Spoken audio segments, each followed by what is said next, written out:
you're going to do great here.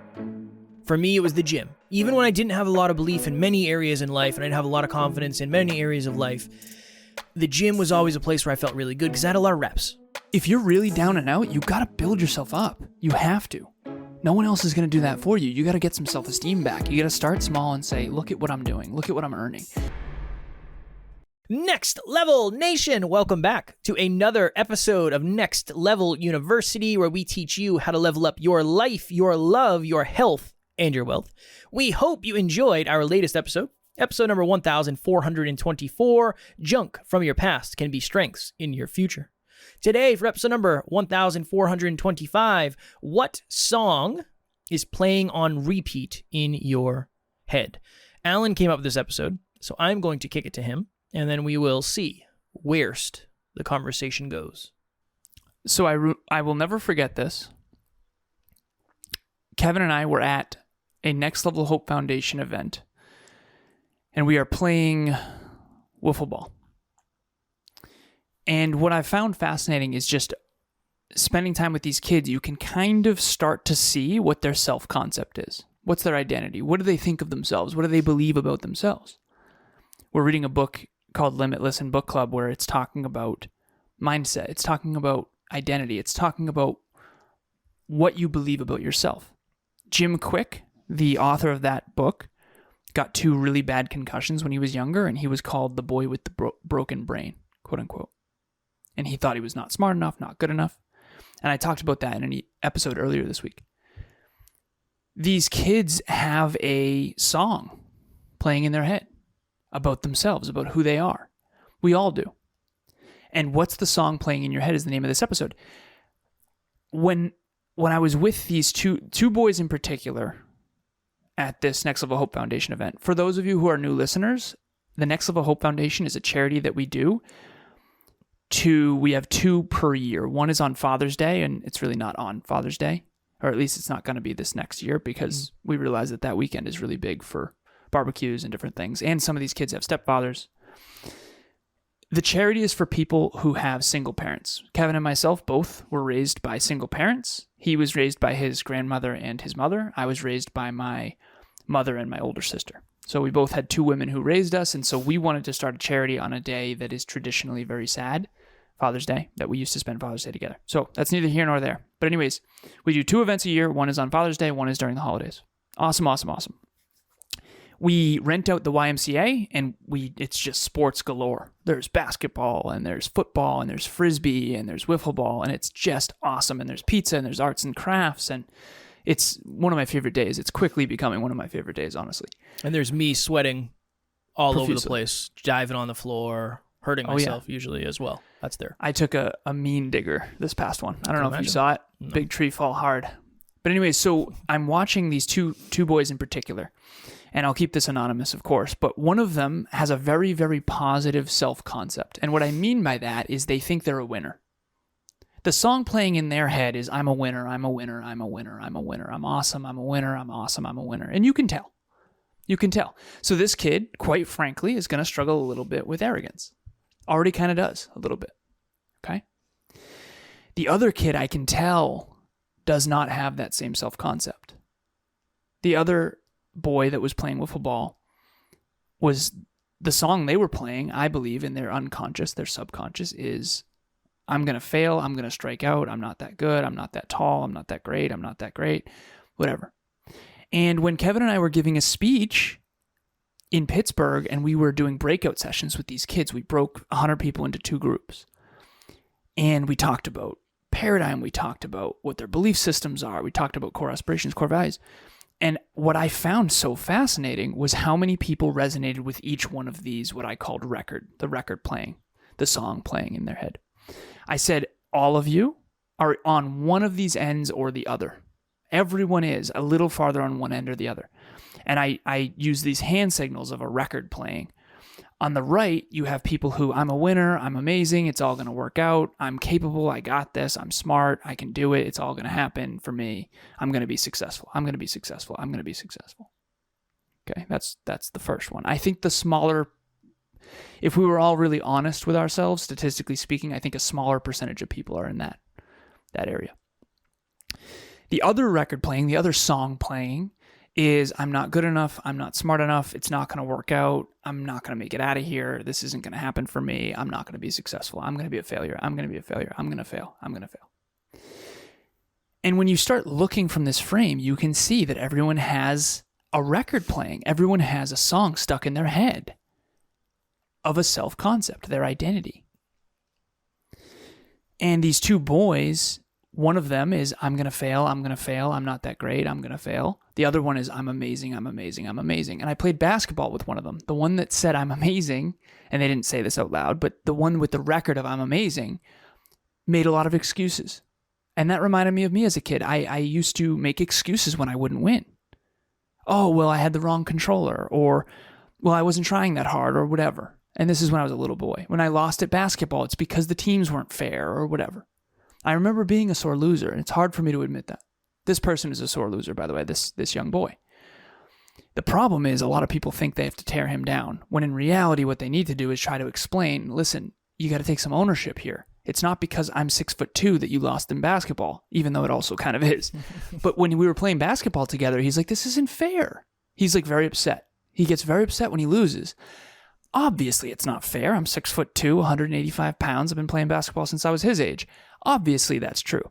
But what he could do instead is say, okay, maybe I can shoot from a distance instead, or whatever. The other kid never is like, this isn't fair.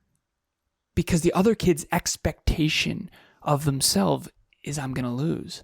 So when they lose, they're not surprised. Whereas this other kid, when they lose, they have to make an excuse because it's against their belief. It's against the song that's playing in their head. The song that's playing in their head is, I'm a winner. I'm supposed to win. So when I don't win, I have to find evidence to why I didn't win. Whereas the other kid, when they lose, they don't need to go find evidence as to why they lost. Yeah, I'm a loser. When they win, they have to give the credit away. They have to say, it wasn't me. It was because the teams were... You see how this gets really pervasive?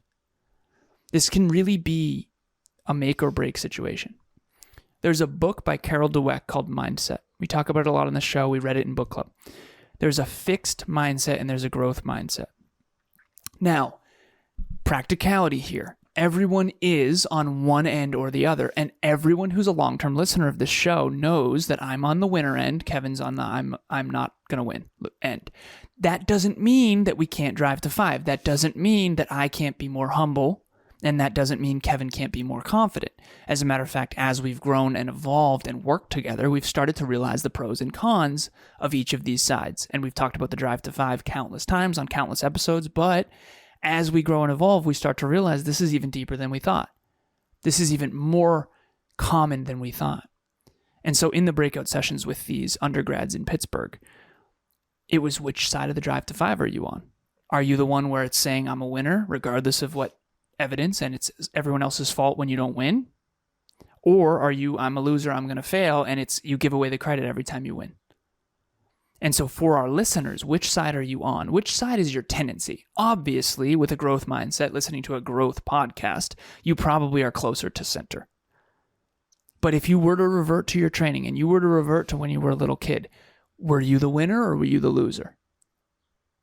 And were you the failure or were you the successful person? And I'm not talking about anything external. I'm not saying anyone was a winner or anyone was a loser. I know some people who think they're losing and they're actually crushing it compared to most people. I know some people who think they are amazing, and they are not at all amazing. It is alarming to see how far that delusion can go. And this is all about a mindset. This is all about your self-concept and your identity. I remember when we used to do our live podcast episodes, we would have a session after with the team, and they'd give us feedback. And I usually got pretty good feedback, and you usually got pretty constructive feedback, but I think it's because the team knew you wanted feedback, so sometimes they'd give you feedback that wasn't necessarily there, and I didn't get a ton of construction around my feedback. But I remember I said this to someone. I said, I understand the performance went well. I understand that you think I did a good job, and I appreciate that very much, but you don't know what I was thinking the whole time. I care more about the way I'm thinking than the performance. Because the way I'm thinking is going to dictate the performance anyway. Really. I'm either going to think this is going to go horribly wrong and surprise myself, or I'm going to think I'm going to crush this, and then I'll probably do better, honestly, as long as I prep for it and as long as I do the things that I used to do in order to get there. I told Alan before this episode, I was making my coffee, and I was thinking this episode. And I remember when I did the Fire Academy, talking a lot about the Fire Academy for some reason, when you get to the end, you take a written test, and then you take 2 practical exams. One is different skills that you learn and acquire through the Fire Academy, tying certain knots, throwing ladders, certain stuff. And then the second practical is putting out a fire. And the rule of thumb is the second practical, you can't fail. It's just procedure. They just have to see you do it. The written test you can fail, and the first practical you can fail. I had very high belief in my ability to do the written test because I was towards the top of the class in the written version, if I remember correctly. But I remember the day I went to take the first practical exam, I was literally thinking to myself, just don't fail. You're going to fail. You are going to fail these. Just do not mess this up. Try to get through this. And I failed 2 things. You can only fail 1. I failed 2, so I actually had to go back and retake it. The first thing I failed was tying a knot around a certain nozzle, and it was the worst feeling in the world. It was in slow motion, and I knew the second I started, I was like, I do not know how to do this. I am Isn't in trouble. it timed too? You have to do it in like a minute or something? Yeah. And there was no way. There was no way I was longest minute ever. it was longer than a minute. We got to the point where he said, we're past a minute, but you can finish if you want. Okay.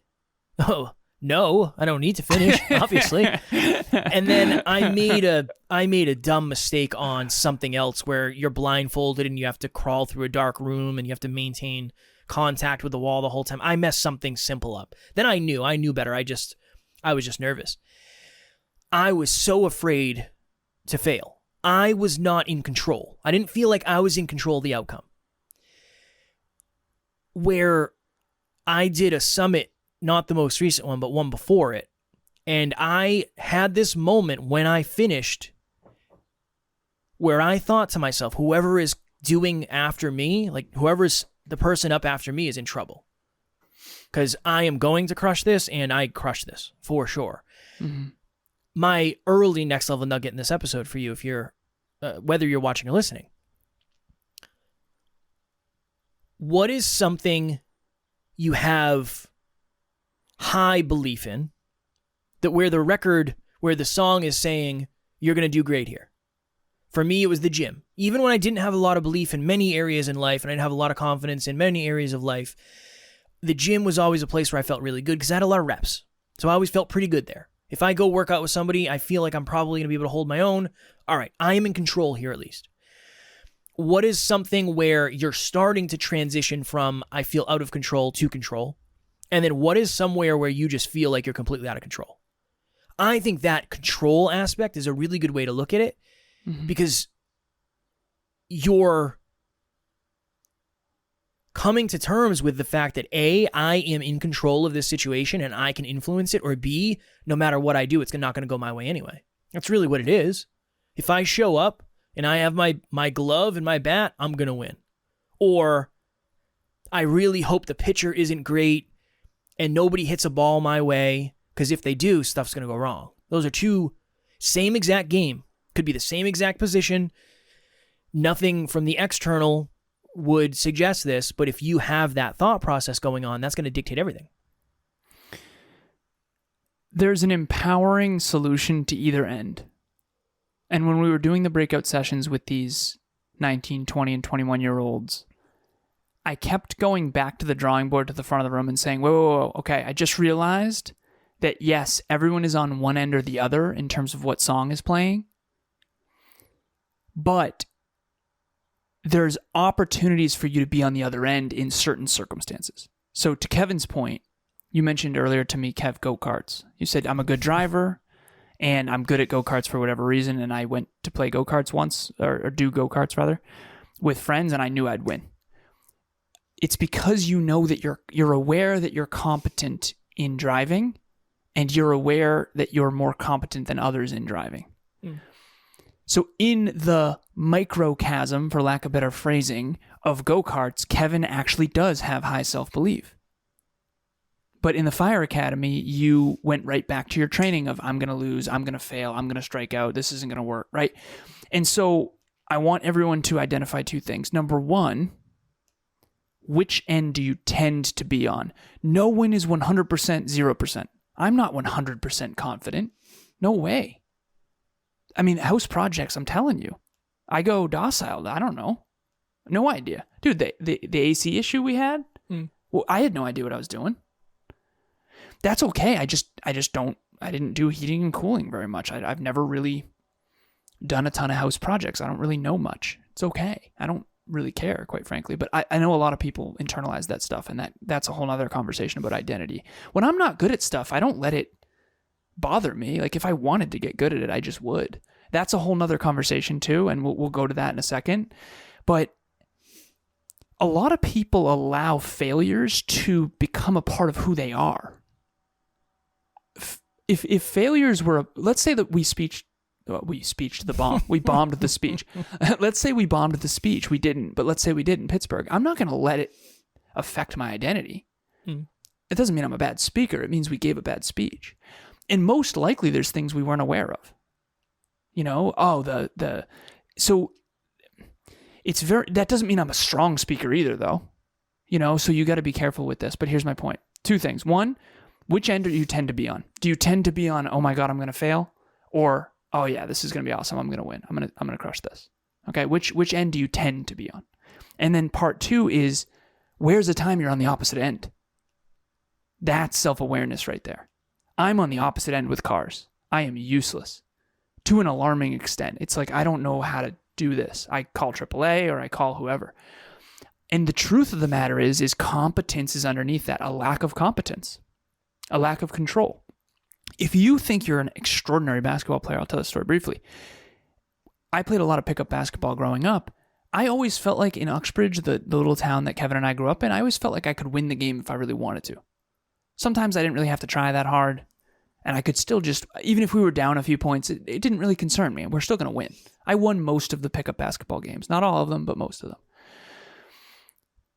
I felt very in control there.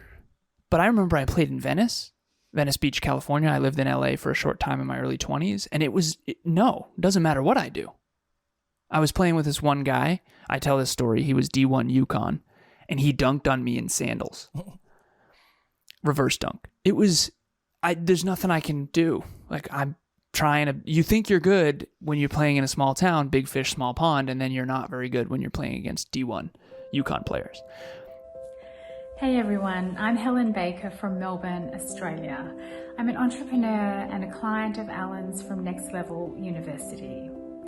I've had many business coaches in the past, and I can honestly say that Alan is seriously next level. He has this unique ability to help you find a solution to your business problems. I can be vulnerable with Alan. I can share anything and feel comfortable in his presence. I feel empowered to do incredible things. So if you're looking for a business coach, I highly recommend Alan because he will be instrumental in achieving your success. So it's all relative, but what I'm asking for the listeners is, where are you at in this? Because if the song is playing, you're not good enough, you're going to fail, you have to have a very different training program than I do. And I used this example in our speech. I said, a lot of people think I have negative self-talk. What they don't understand is that I'm actually balancing out my song that's playing. So for me, I'm very optimistic.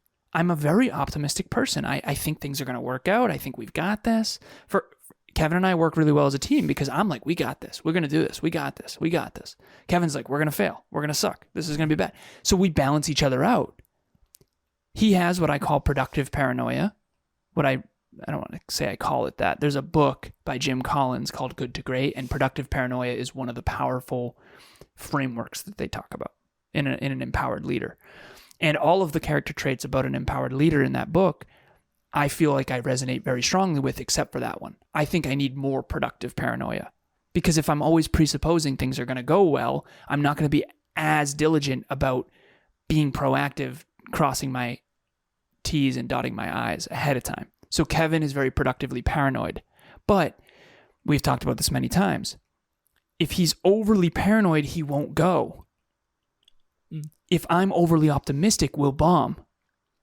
So we all need to balance ourselves out with our own self-talk. If you're on the record end of it's going to work out, I'm going to win, it's all going to be great, you need humble pie and you need to be paranoid. You need to get an extra posing coach. You need to get an extra wealth coach. You need to get a therapist. You need to be on time. You need to really eat humble pie. Say, you know what? It's not just going to work out. Because it's not, by the way. Don't learn that after the fact. It's not just going to work out.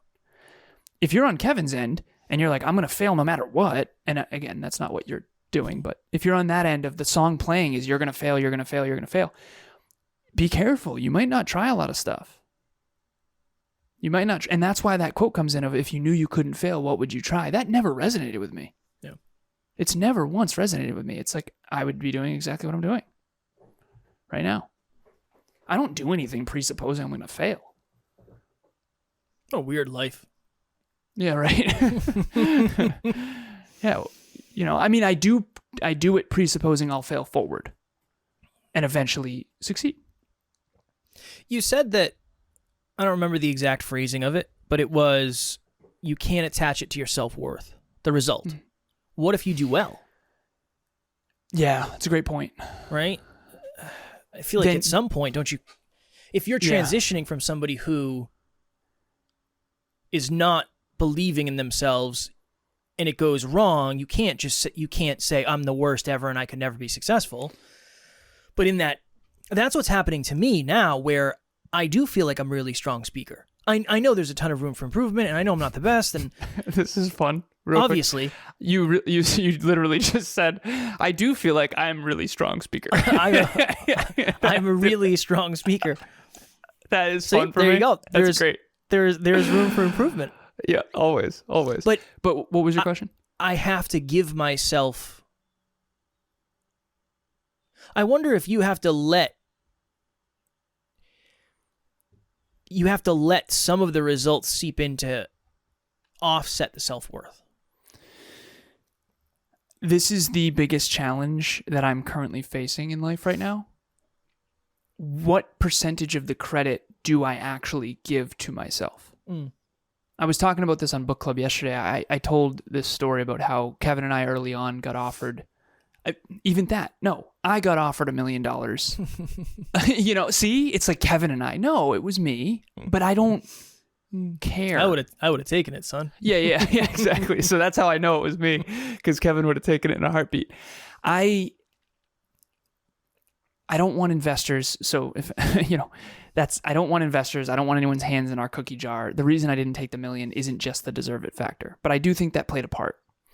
I'm big on earning things. I don't want to just be given $1 million. I want to earn $1 million.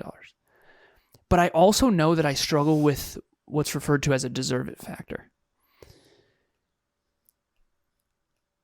But I also think other people are held back by their deserve it factor. Because I think all of us are inaccurate. Here's my point. You either think more of your life outcomes were a result of you, or than really were, or you think less than what really was. So Kevin and I give a speech, okay? If you're on one end, you probably think it was because of your prep and because you're amazing and because you put in the reps and you earned it and you're a great speaker. Whereas someone else would say, well, it's because we, had great people in the audience who are resonating. It's because of my speaking coach, and it's because, I read a lot of books that are amazing that taught me how to speak well. Both are true. Both are semi-true. You know what I mean? Was I a naturally inclined orator or speaker? I would say to some extent that's true. But I also didn't write all the books that I read on how to communicate effectively. I've read books on books on books on how to communicate more effectively. So is it all me? No, I'm standing on the shoulders of giants. I am. I'm standing on the shoulders of the work of all the people that have done this prior to me. I've watched hundreds of TED Talks and I've read dozens of books on how to become better at this. but I'm also the one reading the book. And so I think that everyone, hopefully, the only way I've ever been able to articulate this is stay at 5. Yeah. If you're really down and out, you got to build yourself up. You have to. No one else is going to do that for you. You got to get some self-esteem back. You got to start small and say, look at what I'm doing. Look at what I'm earning.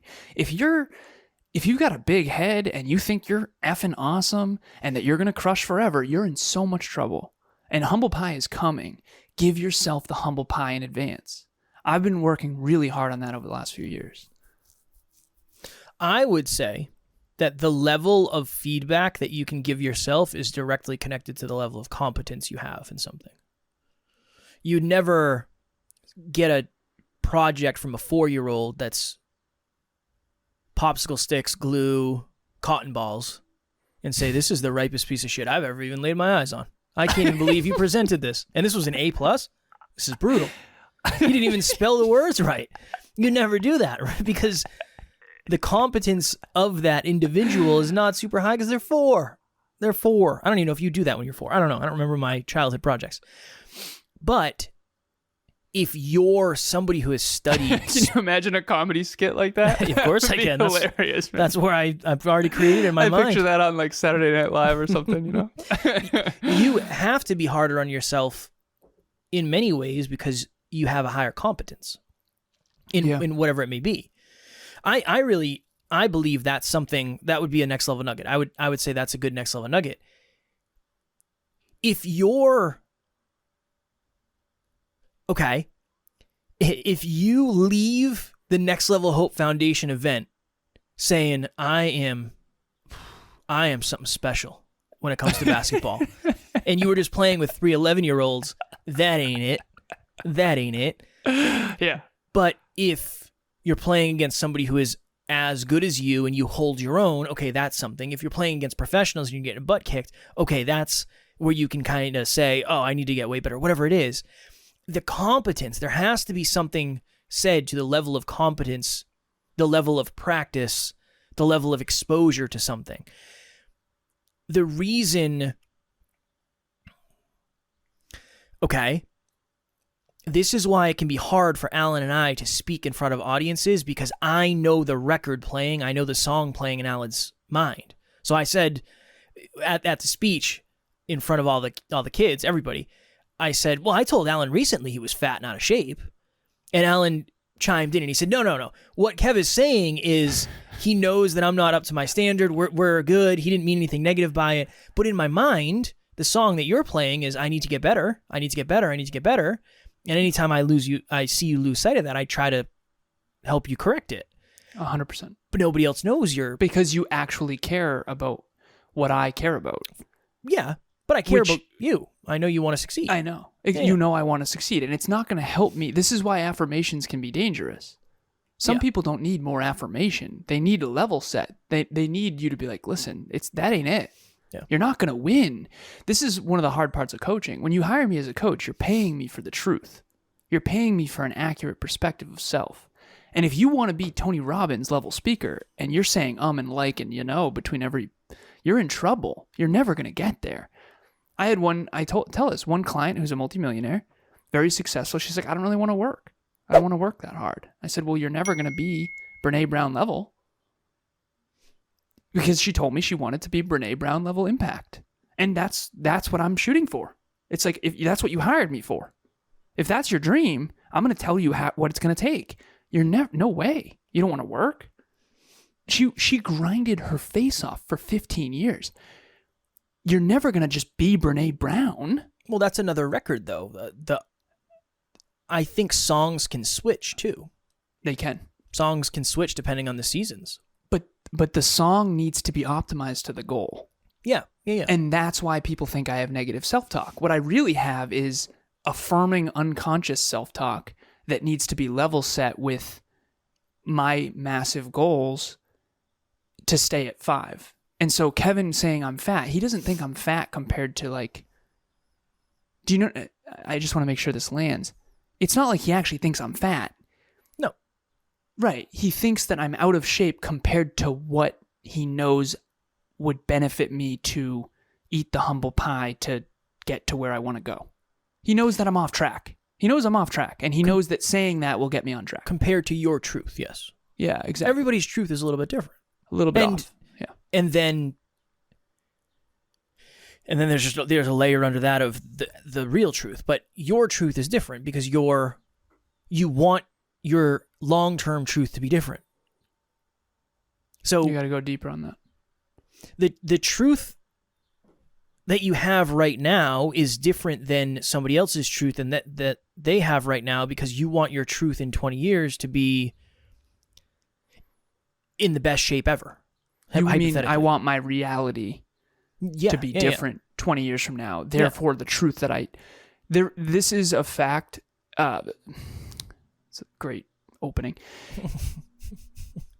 Scientifically speaking, the challenging, the uncomfortable truths you will have to face in the now is predicated on how big you want your reality to be in the future.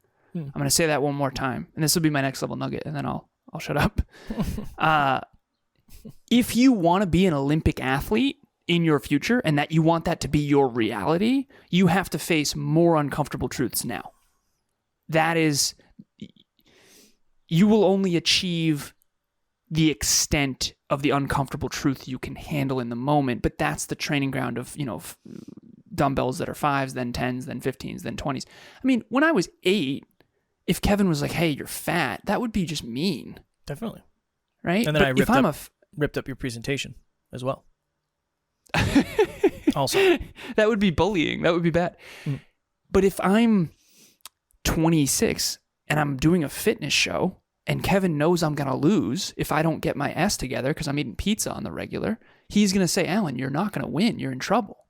Because he's trying to help me actually win. But that's also presupposing I really do want to win, and I'm not just saying it.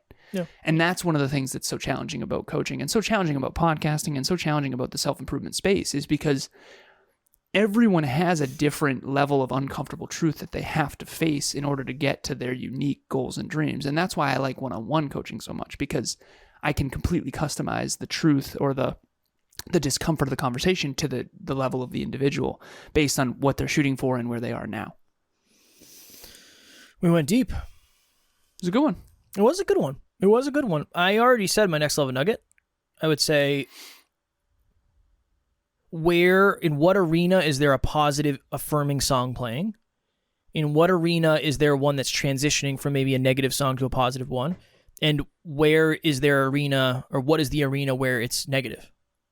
And I do think control is a really good way to look at it. What do you feel like you actually have control in? Where do you feel completely out of control? If you feel completely out of control when it comes to making more money, I'm willing to bet that you have a very scarce mindset around money. Mm-hmm. Same with health, same with relationships. If you do not feel in control of attracting and sustaining a partner, I'm willing to bet the song is probably very negative. Understandably so. Wherever you feel most out of control is your insecurity. Fair. I feel very in control of my ability to give a great speech. I feel very out of control of my ability to get the audience to actually like me. Kev was the opposite in the beginning, and now we're both driving to 5. But for you, wherever you're the most insecure is most likely where you feel the most out of control. And the solution to that would be try to become a little bit better in that area. Speaking of getting a little bit better, becoming a little bit better in that area, life, love, health, and wealth, our 12th group, our 12th round, it's hard to say 12th group of group coaching, but it is the 12th group, is starting on October 3rd, 2023 at 6 p.m. Eastern time. I'm not going to say standard either, because you're not saying Eastern Standard Time anymore. If you are looking for more clarity, which is an episode we're going to talk about later this week, or a topic we're going to talk about later this week, if you're struggling in your relationship, if you want help with finances, group coaching is a great way to get all of that done. It's far cheaper than working with us one-on-one. You get 9 peak performance partners built in, and there's a lot of extra necessity and accountability. It is cheaper than you think. We have a discount code for you if you're interested. So just shoot Alan an email, alan@nextleveluniverse.com, and just say, hey, I want the discount code for the 12th round of group coaching. He will send it over, and you'll be off to the races. I wrote a blog recently that addresses one of the problems that I've come to realize many of our listeners, many of my clients, many of the community members struggle with. A lot of us don't really like being told what to do. We don't like feeling trapped. We don't like feeling like we don't have choices.